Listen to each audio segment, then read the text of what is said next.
Look at three things you could do. Work with us. Three things you could do on social care. Will you have a lifetime cap on the cost of social care or not? Well, I don't want to preempt what's going to be said in our manifesto later today. So you'll have to wait for the manifesto for some of the further detail about the position that we will take on social care. But the broad approach that we want to take... Well, we know you're not going to raise taxes to help. The broad approach that we want to take is to build that consensus.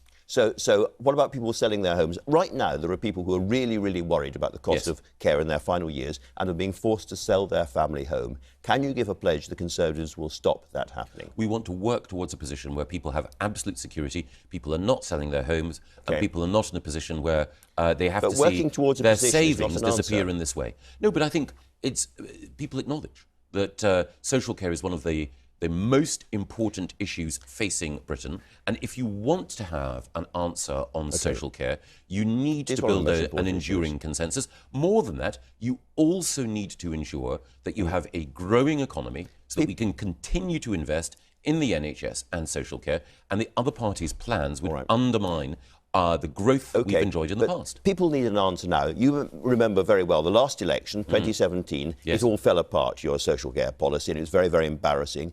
And so far, we haven't heard. We've had promise after promise after promise of a real, thought-through big strategy on social care. And month after month, it fails to come. If it's not in your manifesto in detail, that is a huge Conservative political failure. No, quite the opposite. I think it's important that we recognise that the political challenge is one for all parties. If you're dealing with an issue like social care... But that's convenient. You're in power. You must have an answer yourself. Where you want to have, across the generations, justice and a well-funded approach, you need to have a conversation with others. Now, normally, indeed, during the course of this election campaign, different parties have been accused of being polarised and partisan.